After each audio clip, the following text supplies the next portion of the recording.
Assalamualaikum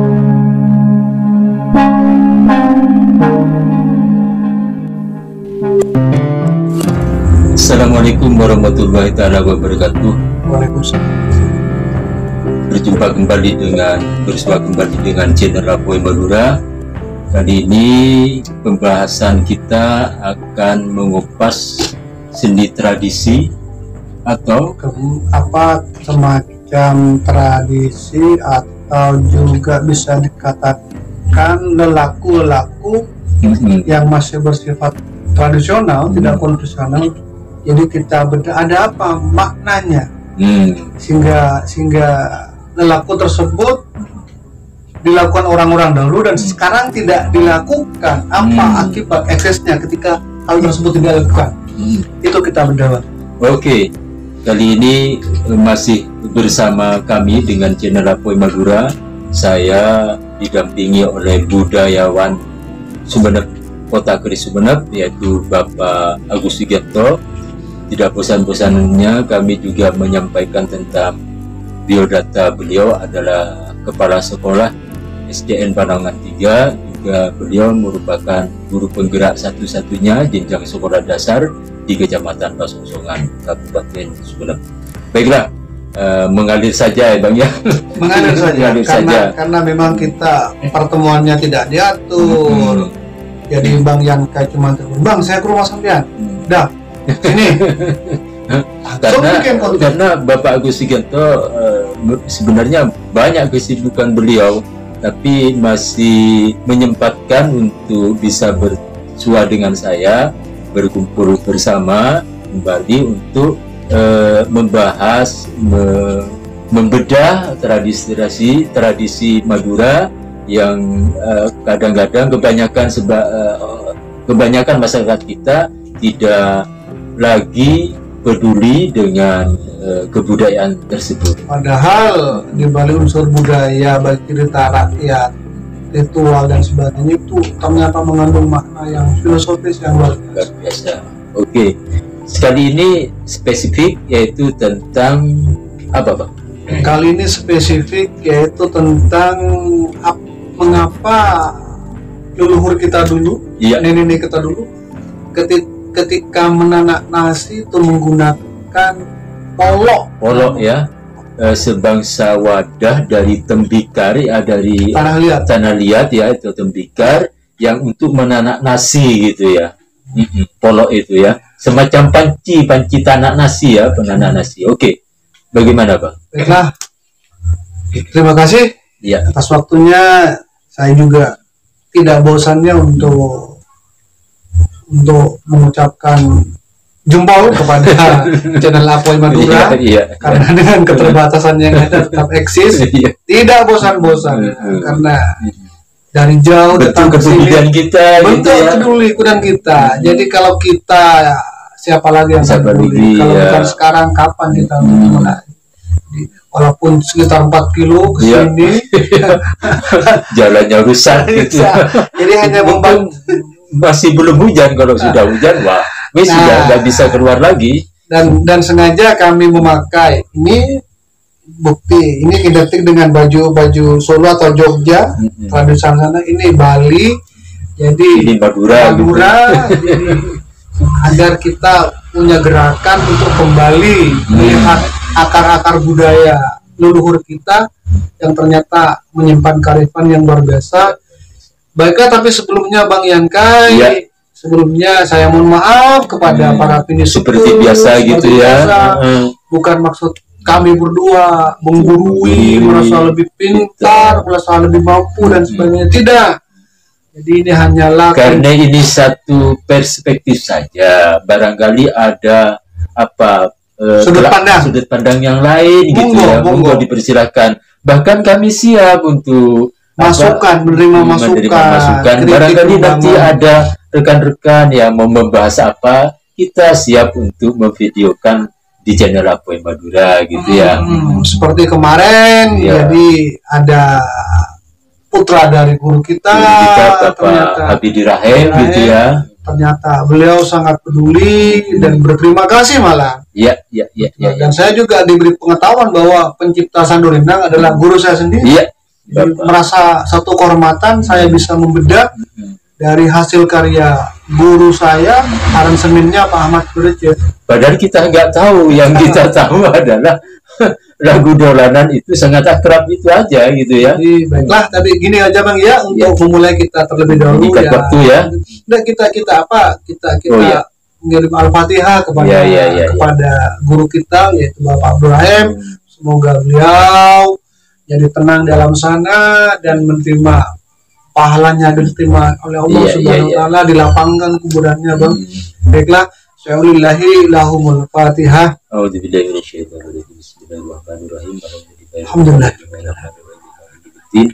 Ya kana bidaya kana stadi dari siratal mustaqim siratal ladzina an'amta 'alaihim ghairil maghdubi 'alaihim waladdallin.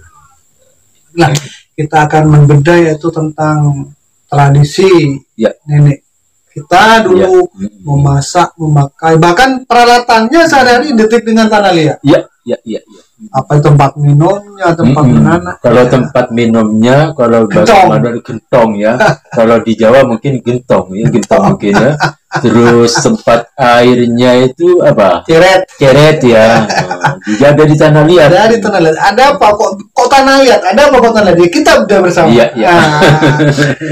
Jadi pada waktu orang tua kita dulu sebelum ada peralatan aluminium, ketika melakukan atau menyuguhkan nasi dan sebagainya untuk keluarga besarnya, dia berusaha ekstra keras. Yang pertama dia harus mencari kayu dulu Bang. Kayu bakar gitu ya. Kemudian menghidupkan perapian. Setelah itu beliau juga memasak air pakai gentong, pakai kotal itu kan. Kemudian dia menggosok beras dulu kan. Kadang-kadang ada yang masih menggiling beras pakai gilisan itu. Gilisan. Itu dulu kan. Setelah halus baru dibasuh, setelah dibasuh baru ditanam pakai itu. Jadi usahanya untuk sampai menjadi nasi sampai dimakan gitu ya. Butuh waktu jam. Prosesnya lama gitu sekali. Jadi itu menjadarkan bahwa tidak ada sesuatu yang instan ketika kita mengingat sesuatu. Itu mana harusnya dibutuhkan proses yang amat sangat. Ketika proses tersebut dinikmati, luar biasa nikmatnya, meskipun hidangannya berupa nasi putih, nasi jagung, dan kadang tidak ada lauknya garam.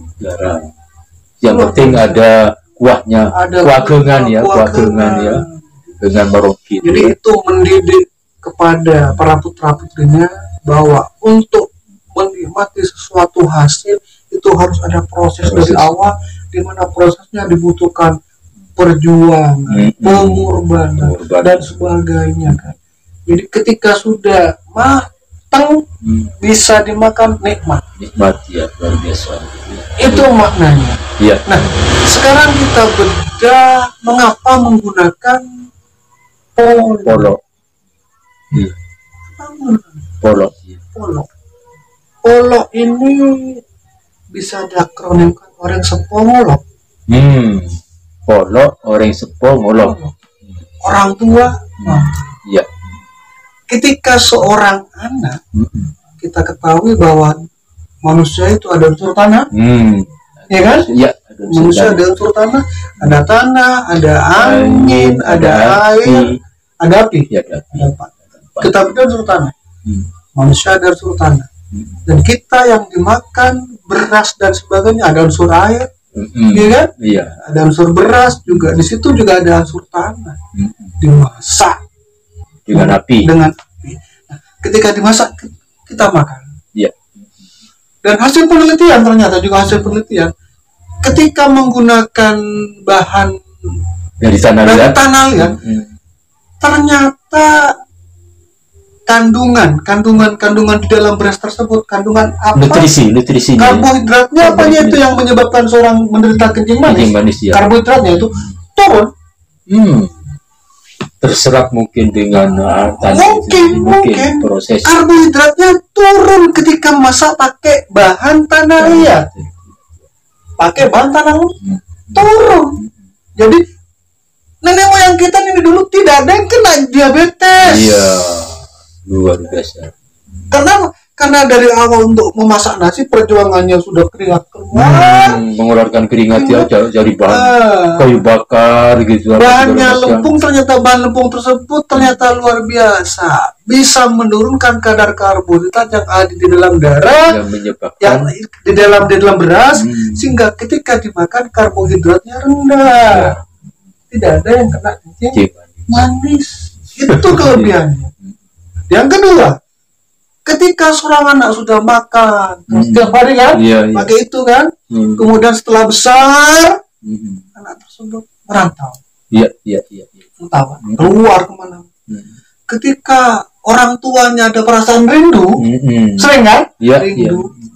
Itu kadang orang tua cuman polok yang digunakan si anak, digantungkan bang, diambil apa gentongnya. Dipanggil, ya tak boleh, ya Allah, luar biasa. Karena unsur tanah dalam pol itu sudah ada di siang, sudah mengikat ya. Ternyata ada nyambung telepatinya, pakai rasanya. Datang siang, padahal tidak ada HP. Luar biasa. Itulah luar biasanya. Ketika rindu, cong boleh cong yang kok kerong, ya polo, kadang-kadang teriak di gentong air gitu, air kan, cong boleh cong kerong cong, tempat airnya kan, di polonya, dipanggil anaknya. Karena itu sudah digunakan bertahun-tahun sampai besar, ada unsur tanahnya di anak, nyambung, ada perasaan apa, sehingga anak langsung tanpa babi, langsung pulang. Sekarang Enggak lagi. Usaha keras dan sebagainya dari orang tua habis musnah di tangan satu alat yang namanya Magic lebih instan gitu ya. Tidak ada usaha keras, tidak ada perjuangan keras. Bahkan sampai ada anekdot kita Atana ke tembok, Atana ke masak ke ketu, karena tinggal nyolokin aja beras dibasuh, kasih air plus 1 jam setengah jam masak. Tapi apa? Karbohidratnya tinggi. Apalagi dimakan panas. Sekarang esesnya banyak yang kena diabetes. Penyakit yang kangen sama anak, nggak bisa dipanggil mediko. Tidak ada ikatan batin antara tempat masak sama siang. Itulah kelebihan para filsuf. Tapi Bapak Agus Sugianto masih tahun-tahun sebelumnya masih sempat menikmati masakan-masakan semacam itu, masih kecil ya, kecilnya masih bang, bahkan di nenek saya di Sumenep ya, kan bahkan setiap rumah itu kadang-kadang menyediakan gentong di tengah di depan rumahnya ketika ada orang haus dicampur. Tempat duduknya patesan namanya dari gentong juga. Ternyata memang gini mas, alat guci kayak guci itu kan masih. Saya juga Pak Agus Sugianto sudah karena orang kampung saya, zaman dulu memang orang ibu saya itu, mak saya itu kalau memasak, sebelum memasak itu Achilles dulu. Itu masaknya itu mulai sebelum matahari terbit, jam 8 baru makan, baru sarapan dulu. Kalau dulu sebelum sekolah ya, walaupun sekolah nanti tidak sarapan di rumah, itu beli nasi, masih harganya itu Rp5 dulu ya, di zaman saya kelas 1 itu. Sangat nikmat karena ada perjuangannya kan, ada perjuangan. Jadi meskipun masakannya sederhana, tapi karena perjuangannya nasinya itu nasi jagung dicampur beras putih. Katanya orang sini nasi selai jagung, dan kuahnya itu dari daun kelor. Biasanya cuma bumbunya bawang putih 1 siung dengan ditambah kunci itu aja, terus dikasih maloko itu dimasak. Itu kadang-kadang kalau sudah musim angin barat nggak ada ikan, itu biasanya ikan kering. Walaupun tidak ada ikan kering itu ya seperti Wijacepi itu. Garam sama iya, lombok itu dimasak itu. Dan saya terus terang saja sebenarnya pengalaman masa kecil itu telah mengajarkan kepada saya bahwa tak wang-muang gitu ya. Iya, ketika cuma berdebutera karena itu kan ada butir itu kan dia sudah ambil itu mengajarkan kepada saya itu yang kita nggak bisa bikin beras katanya kan ibu saya tidak bisa bikin beras kecil apapun beras kita menjadi nasi kita nggak bisa membuat beras. Yang kedua dalam beras itu ada doa dari para petani betul iya ada pengharapan di situ tuh mengajarkan kepada kita ya bahwa sebelum kamu itu makan itu petani katanya sudah bekerja keras masih membajak sawahnya tegalannya itu menghasilkan bulir beras setelah kamu jadi nasi kok buang-buang katanya kan sehingga tidak ada makanya dari pengalaman masa kecil ini yang host saya atau tidak sama-sama hostnya ya. Jadi akhirnya mengajarkan kepada saya untuk tidak membuang-buang butir, menyanyiakan karena perjuangan petani katanya Malarat. Nanti kalau kamu makan jangan banyak-banyak ambil nasinya sedikit dulu kalau merasa kurang ambil lagi karena kalau banyak kadang-kadang tidak dihabiskan akhirnya dibuang sia-siakan tuh nasi merah putih memang ada di Madura itu mengajarkan nasionalisme kebangsaan tidak ada di daerah lain kan beras jagung dicampur sama beras putih di Sumatera di Madura filosofinya terus juga saya lihat ketika dulu nenek kita atau orang tua kita membuat daun kelor ya daun kelor pakai Maluku kan Maluku itu kan beras yang ditumbuk itu kalau kelor tidak dikasih Maluku itu kalau kelor berpencar nggak bisa tapi ketika dikasih Maluku ternyata kelor itu merekat satu sama lain nampak bahwa di situ dengan adanya beras putih dengan adanya niat hati putih yang tulus itu bisa merekatkan gitu ya semua yang berpencar mana filosofis dari luar biasa jadi apa yang kita bahas ini memang sederhana tapi maknanya bagi saya yang mengalami masa-masa sulit dulu ketika masih kecil gitu ya makanannya ya seperti itu dan sampai saat ini itu nggak bisa lepas nasi selai itu antara beras putih dengan jagung itu kadang-kadang ketika namu kepada seseorang dia dikasih pilihan daging kadang-kadang kita yang sederhana karena nostalgia panggilan jiwa betul barangkali demikian sepintas perbincangan kita Bang ya kita akan sebenarnya masih banyak tapi karena waktunya sudah malam nanti kalau saya pulangnya gelap masa perjalanannya terakhir kita tidak mengharap tetap tidak mengharap doanya saja agar saya dan Bang Yanka terus diberi kekuatan kemampuan untuk tetap eksis lagu-lagu Madura terus tradisi Madura budaya Madura gitu yang mengajarkan kepada kita untuk terus menjadi orang yang arif dan bijaksana atas budaya-budaya yang telah dikembangkan oleh nenek moyang kita. Demikian terima kasih atas perhatiannya, mohon maaf atas segala kekurangan. Wallahul muwaffiq ila aqwamit thoriq. Assalamualaikum warahmatullahi taala wabarakatuh.